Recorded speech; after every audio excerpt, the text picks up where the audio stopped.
Hey there everybody, welcome to another episode of Bert's Bike. Today we're going to demo this gorgeous Harley Fat Bob. Wow, I am a big fan of this bike. Look-wise, looks amazing. It's got a windshield on there, luggage rack, and looks like a set of slip-ons. It wasn't a full system, just the slip-ons. It looks awesome. Just looking at the bike, it looks a little snubbed, and that's because, the front headlight is basically almost flush with the forks. And I think it looks phenomenal. In pristine condition. Yep, let's go for it. Riding up the bike, it's pretty light actually. Now, I've actually ridden the Fat Bob before, but the one that I test drove did not have a windscreen on it, so I'm curious to see how that works. Controls feel pretty good, everything's neutral. Alright, let's go for it.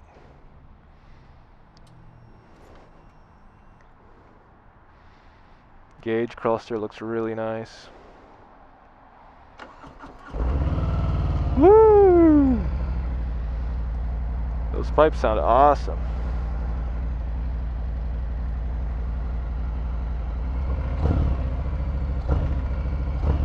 Alright, throttle response is a little tame.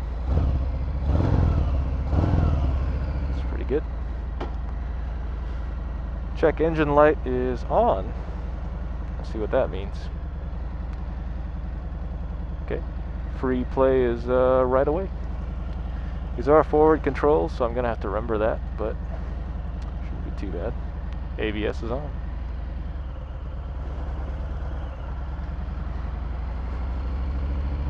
I've ridden this bike before, but my memory of it is pretty hazy. It's when I first started riding.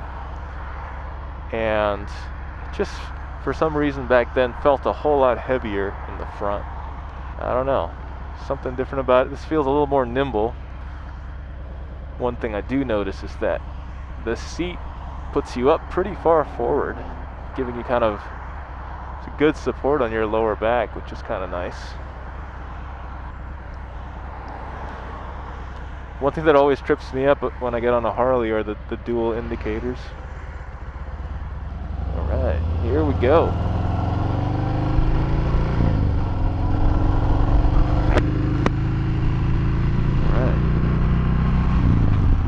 She only revs to 5,000 before red line. So, power delivery is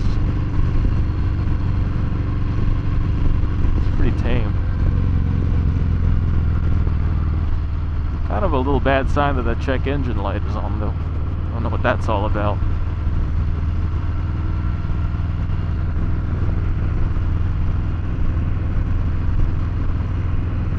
Maybe it's a service light or something. You know what's nuts is this windshield actually is doing a good job. I think it's because you're so close to it.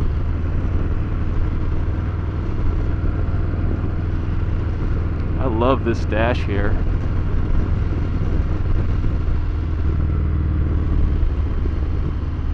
Man, the soundtrack on this bike is amazing. Yeah, that's what I remember from this bike before. It's kind of slow to turn in, so you got to be pretty intentional with your counter steering with it.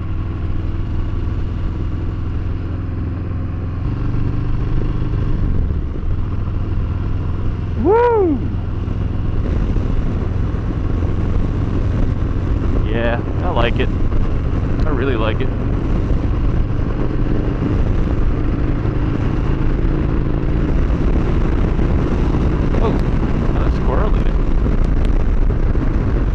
So when you hit a bump on this, you feel the wheel kind of give a little bit, which is a little concerning. Also, the bike is set in kilometers per hour. So for highway riding, I'm not really a big fan of this windscreen. I'd probably need a taller one. I'm getting buffeted pretty hard on it. I feel like the suspension works pretty good on this thing when I hit transitions on the road. All right. obviously it's pretty competent on the interstate. The way you're riding though, you're kind of seat out. So what I mean by that is it kind of are catching the wind, and I guess this windscreen helps a lot with that, but there's some buffeting happening there. So brakes feel okay, I guess.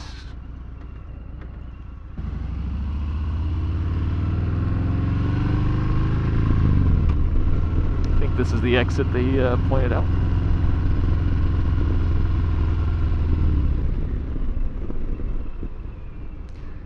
Yeah, the in-town manners are really nice. I really like riding this thing. Now the bikes that I have, they're a little bit more rev happy, actually. I think they're still under deactivation on this. Let's see. Sort of bogged down a little bit when I got to the stop. It's a windy day out here. On a normal day, I think this windshield for regular riding like this, I think it works pretty darn well, actually. It keeps the pressure kind of off of your chest area. But you know, for sub 50 miles an hour, I think it works pretty well. The bike is surprisingly, it's a little slow to turn in, a little wallowy, but yeah, you just have to be intentional with your counter steering. So the bikes I have at home, my Z900 RS, like, it really likes to be revved. And with that bike, I'm usually living at about 4,000, 5,000, 6,000 RPM. And in this, I mean, you can literally be, you know, 2,000 and just be cruising along, which is really what Harley does best. Awesome little cruiser. Now, there aren't very many Harleys that I would like to own, but this is one bike that I would like to own, as well as another Harley Roadster. But what Harley does really well is the feeling of the bike. It's got something to do with the rigidity of the design, you know, the super beefy components, the weight of the bike, you know, it just does its own thing. The sound, of course, but they just really know how to do cruisers well, you know.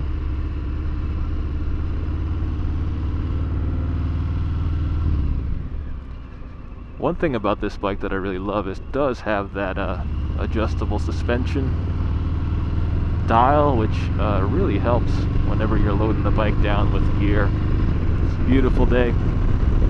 It's just quite a cool little test ride route if I'm on it right. And I ride with earplugs in, and these pipes are the perfect volume. You can really hear them kind of just rumbling in the background. The frequency they're putting out, it's just living right where you want it to, where you are aware of what the bike is doing without having to try to hear for it, and without having to blow your eardrums out either. You think that upsweep on the back would really kind of make it annoying, but it's not at all. So why am I looking at this bike? Well, I'm looking for another bike for the channel to keep for a long term. Also, I'm trying to get my motorcycles down to where I keep them for a very long time, and I think having a Harley in there would kind of fit that bill. Having the Kawasaki, the Triumph classic motorcycle, I mean, the Harley just kind of feels like it would fill that void of a cruiser, but also an American bike, you know. Also, this bike kind of is the un-Harley to me. It's the bike that a lot of Harley riders kind of like look at and go, it's because of the design of that headlight. It's taking a turn in a different direction, the upsweep pipes, and I just love the design. Personally, I'm usually drawn to bikes that people aren't, Personally, I'm drawn to bikes that people don't usually gravitate to right away. They're kind of an acquired taste. Like, I think a lot of people might think this bike looks cool, but I don't know if they would buy one over, like, you know, a Heritage Classic or a Lowrider S, because the design is kind of in left field, and I think Harley just kind of killed it with this. What I love about the new Pan America is that the design ethos of it kind of, you know, transferred into the Pan America somewhat on the front end, which I think is super cool. I could ride this thing all day. Now the other bike I'm looking at is the BMW R18. And why am I looking at that bike? Well, it's a big cruiser, it's a heavy bike. I love big old heavy bikes as well as lightweight everyday machines. Another reason this bike is on my list is because I used to own a Harley Roadster, and it had a serious design defect in my particular bike, which I have actually seen on other Roadsters. And if you're curious about that, you can go back to the videos on my channel and look at that. But to make a long story short, this is sort of like the continuation to that bike in my mind. The Roadster was definitely like a more sporty, compact ride, and I think this is just sort of like a beefed up older brother of the Roadster kind of idea.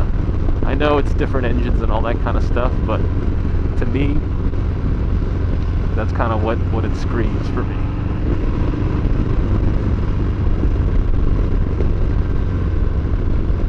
You can really feel when the road's uneven, the bike kind of wants to go with the unevenness of the road. Also, I don't know if it's tire pressure or what, but the bike seems to be kind of eager to tip or to tip into things, which is kind of nice. But what's crazy about it, at the same time, the steering is kind of slow. So it's just an interesting feeling. Compared to my Indian Chief, this was the other bike I was actually looking at before I bought my Indian Chief, and that bike, I think you kind of sit more down into the bike, I think. I don't know, compared to this one, it feels like you're sitting much taller on the bike than sort of like down and back on the Indian Chief. And also the ride feeling you get on this bike is you feel like you're pushed up to the front of the bike. If this windshield wasn't there, basically all I would see are the tops of these mirrors. Like the way my helmet is, you kind of have to look down to see anything on the bike. So it's basically just you and the road, and I really grew to love that kind of riding stance with some of these naked bikes I've been riding. Is that real, you know, all you kind of see is the road and not much of the bike. You know what's funny about this bike though, after riding it here for a little while, the bike doesn't seem as big when you're on it as it does when you're looking at it. So there are some bikes like the BMW R18 where you get on the bike and it feels like a big, beefy bike. This one kind of feels smaller than it looks, if that means anything to you. You know, when I'm riding my Triumph, for example, there's a lot of bike in front of you, so the bike seems long. And this one, it definitely seems snubbed and tall. So let's talk a little bit about the ergonomics of this bike here.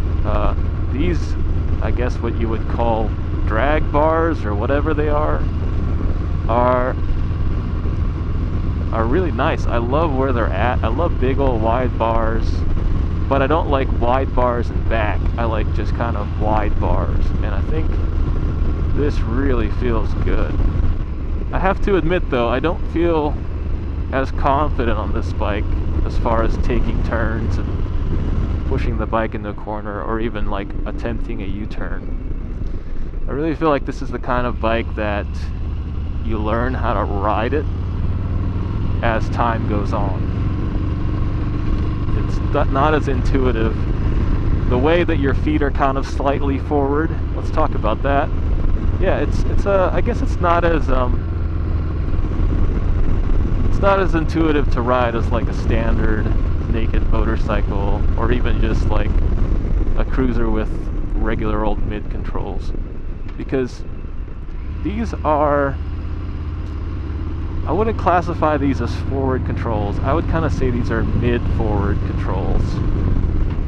My Indian Scout had forward controls, and those are pretty much, you could see your feet there, and that was comfortable too. But I really like the stance of this bike because it's just a really good, relaxed position, but they kind of blended it with these aggressive bars, you know. I don't think I want to attempt a U-turn, but I'll just back it up.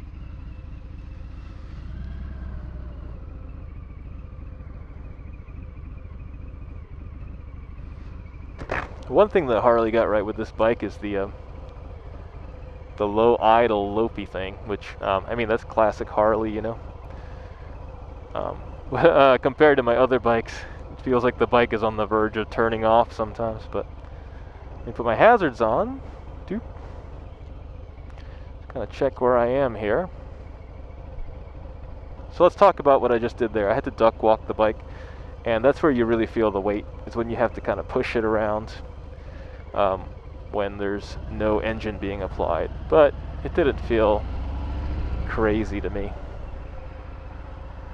These mid-forward controls, I think I really kind of grow to love, especially like on a longer trip. If you're going like on meeting some guys for a camping trip, or just, you know, taking a pretty long ride. So what I really like about owning multiple bikes is, you know, sometimes you get really used to riding a particular motorcycle, but what ends up happening is when you jump on a different one, it's not only getting used to the bike, but it gives you different feelings and different riding dynamics and character that sometimes you kind of forget about. That motorcycling, it's about fun and character and vibe and feel. And sometimes we can get kind of caught up in just buying the right motorcycle or what the spec sheet says. But really each individual bike has its own kind of unique set of character traits and all that. And that's what I really love about owning, or having owned, many different bikes. So I guess we've mainly talked about what I like about the motorcycle. What don't I like about it? Well, on the interstate ride over here, that short, like 2-3 mile ride, that interstate ride, whenever I would hit a transition in the road or a bump that wasn't exactly square, you'd feel the front end kind of kick. On my other bikes, it just didn't seem, I don't really notice that front wheel kind of like getting out of line, you know what I mean? Alright, so now that we're in this neighborhood, this beautiful neighborhood actually, let's just get a feel for the slow speed of this. And one thing about having that RPM really down low is you don't feel like the bike is sort of winding higher than the speed it needs to go when you're at these kind of slow speeds. This is sub 15 miles an hour, just kind of cruising around. And while I'm here, I'm going to try a U-turn on this bike, but a very cautious one. See if I can do this wide U-turn. Yeah. Pretty good. I don't feel 100% comfortable, but it's pretty good. The friction zone is predictable and everything like that. So after you get used to riding this bike, I think it'll be kind of a non-issue. While we're here, let's kind of just look at it.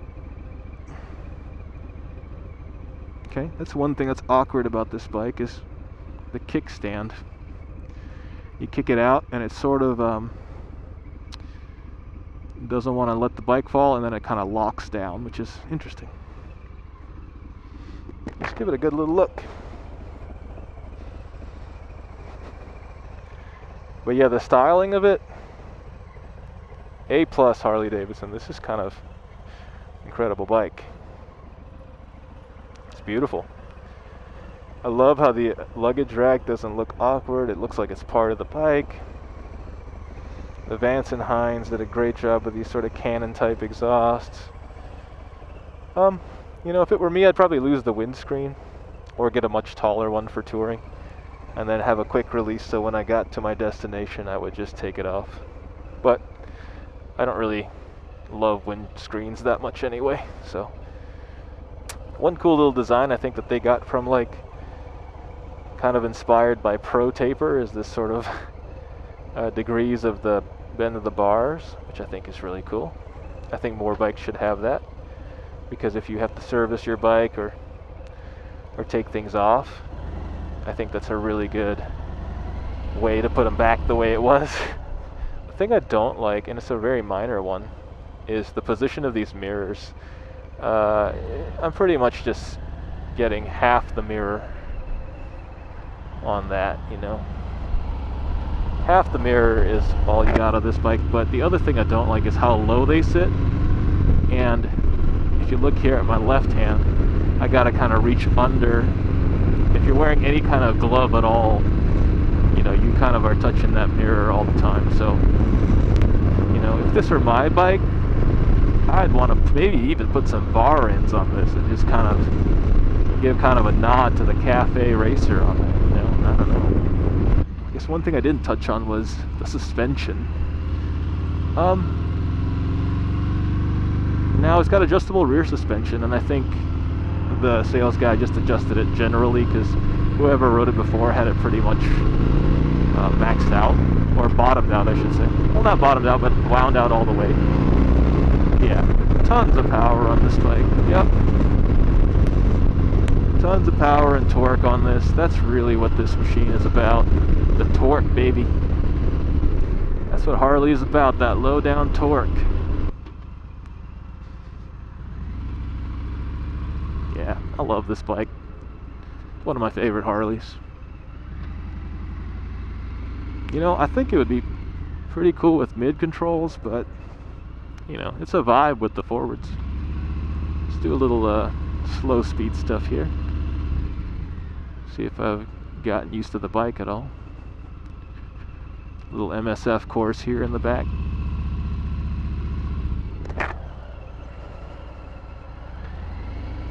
See if we can stay around here. This little link. Yeah, piece of cake. I mean, I'm not even really hugging the rear brake for these turns. You can pretty much do them, no problem.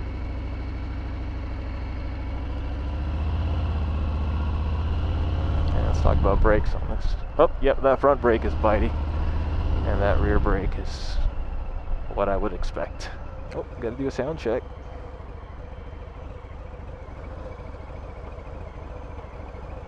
It's a weird kickstand. I love it. Engine sounds great. Yep.